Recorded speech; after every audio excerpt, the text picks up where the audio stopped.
my name is Olivia Fasano, and this is my site plan presentation. So just to start off, this is my site that we are going to be looking at. So this is up in the suburbs of Henderson and Anthem area.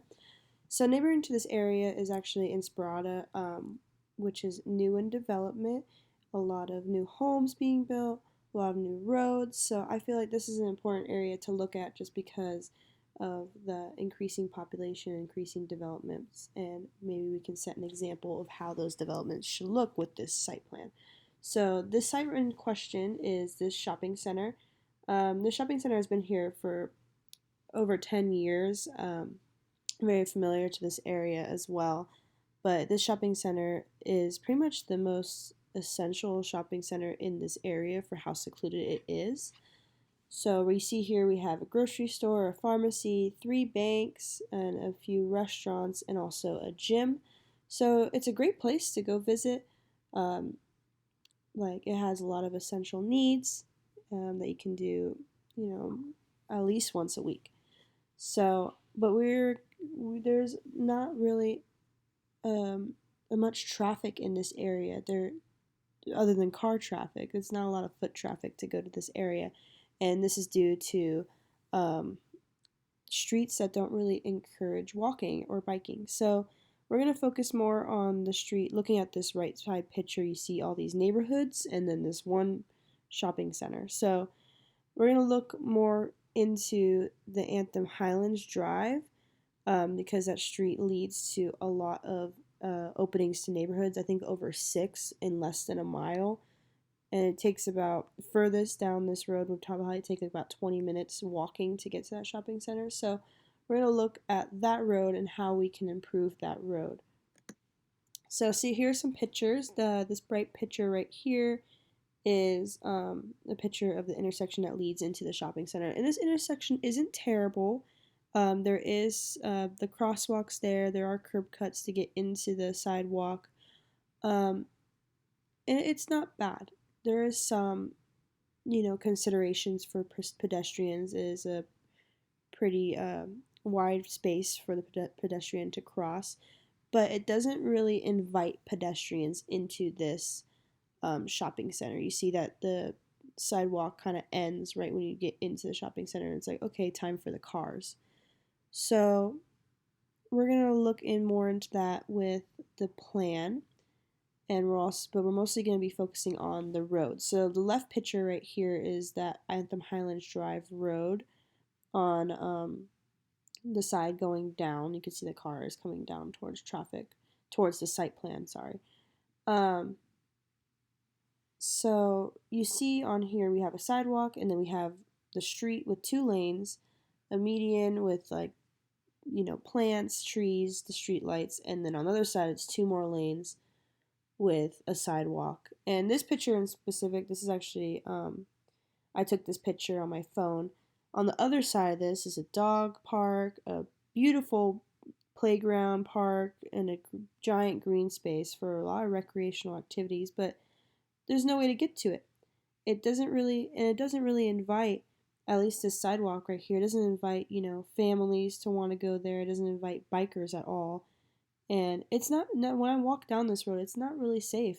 The cars zoom by fast, and it's not appealing. And so someone who doesn't even want to go across the road to the park is not going to want to walk down to that shopping center. So that's what we're going to try to improve with the plan. So overall recommendations to improve active transportation in this area. So the first thing that needs to be done is install bike lanes. There's no way for a biker to go down this road and feel safe or even want to, just because there's no bike lanes available. So that is the first thing that needs to be done. Reducing the speed limit, that picture I showed you, that road right there, the speed limit is posted at 35 miles per hour. It needs to go down to 25 miles per hour, especially if this change with this plan occurs, because you don't want to have bikers alongside cars that are going 35 miles per hour along with pedestrians. We're going to do raised intersections as well. I'll show you a later picture of where that's going to be. The medians and curbs for the bike lanes, I'll also show that in the next slide. And then we're going to talk a little bit the road diet later on as well. So the bike lanes. So the bike lane in the picture on the left is kind of what the vision is. We want to have the sidewalk, the bike lane, and then a little median or planter or curb to kind of separate that from traffic. It's just to kind of create that safety factor. It's more appealing to look at as well as a biker. You have that safety. If a car is, you're not going to feel like a car is going to hit you if you have that little median there.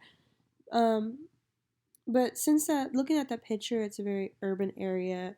We don't really need that thick of a median. So right here, looking at this picture I got from Google Earth, is actually a neighborhood pretty close to the site in question.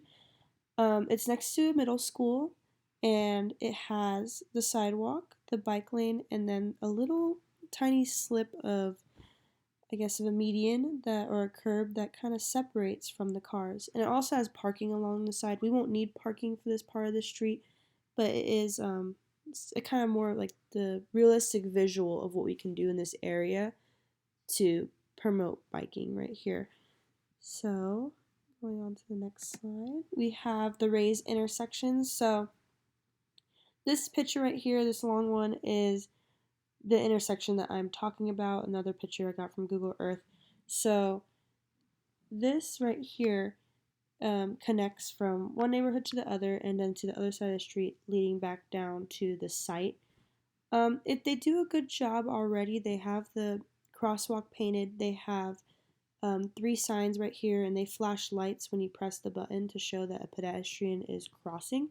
The only problem is that these cars are zooming down so fast already that they don't notice that pedestrians are trying to cross until they're already in that intersection driving through it. So I believe that a raised intersection will benefit that, because when the driver is looking down the road and they're not looking up to see for pedestrians, they see that curb, and so they automatically start to slow down. And that's the hope with that.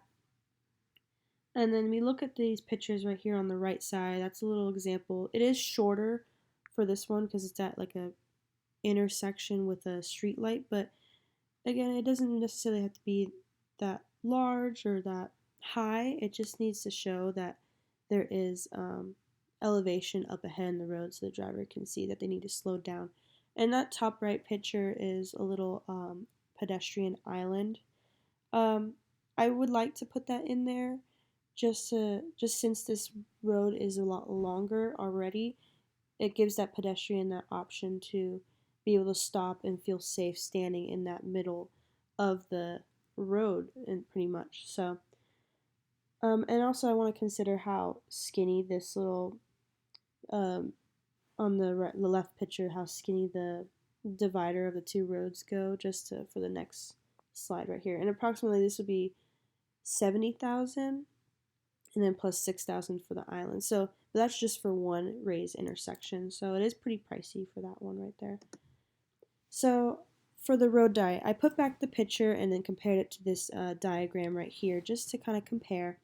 We don't need parking for this area again, and I don't think we necessarily have to destroy this median right here since it does hold the street lights and everything like that.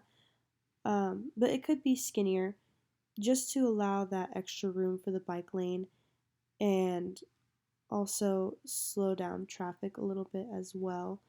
If you give them so much room to drive, they're only going to drive faster. So I'm not going to include this in necessarily like the cost estimate. It's more of like the future of maybe other roads in this area, or even maybe we would put this on this road later on, seeing how successful the other additions to the site plan are.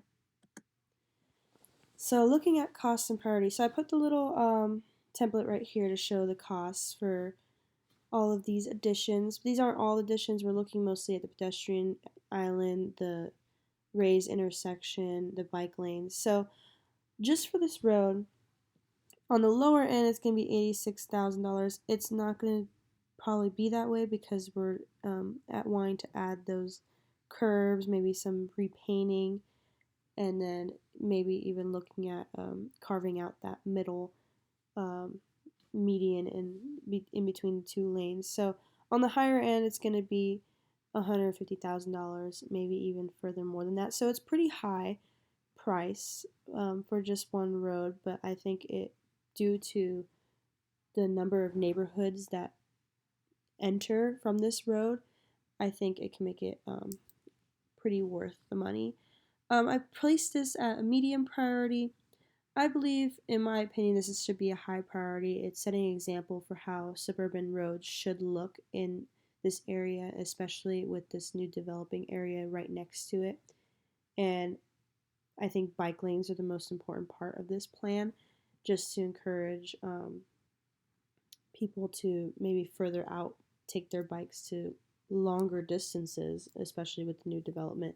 I also believe it's higher priority because of the populations in this area. There's a lot of families, there's a lot of parks to schools to access, and then there's also a decent amount of elderly populations in this area. So, and they especially need to have that option to go to the grocery store on foot and feel safe. But I still place it at medium priority just because of the area itself. It is not the busiest area, but I still believe it is an important area to look at. So for measurement, our evaluation plan, so how will we determine if the changes are improving active transportation? So I think the first thing is to observe the area. So how many people are using these new applications, the raised intersections, the bike lanes? So we could take someone out to the site and observe the difference between people that were walking towards the site and versus before the changes and then after the changes. And then maybe alongside with that, we can do some interviews, surveys at maybe the parks or the grocery store just to see the people's opinion on the changes. Do they feel safer or more encouraged to walk and bike on this road? And have they used these applications to visit the shopping center specifically? We can also use, rather than in-person interviews and surveys, we can also use apps on social media or on the phone, like Nextdoor app. I know that the Nextdoor app is pretty prevalent in this area, especially. It's kind of to show like, what do we think of these new changes in the neighborhood? How do we feel? Do we like them? Do we want to use them? Do we want more of it? I feel like that would be a great way to understand, is this improving active transportation? Are people walking more? And are people feeling like they're getting more exercise by walking more in this area? And then I also added some counters. I feel like counters would be a great way to see, since this is a new bike lane that we're adding, it would be good to see if bikes are actually running through this. So I also added some counters, probably to be the in-ground counters since they're a little less, they're not as invasive of the area. So that is my site plan. Um, Overall, I think the main factor to this is we want to set an example of what can be capable of in just one small space. So when we look at such a high density of residents and high density of people wanting to go to different sites in this area, like the school, the park, green spaces. It's a beautiful neighborhood, and we have this shopping center that's been there forever, but no one walks to it. So we hope that we can see some improvements with this. And so thank you for listening.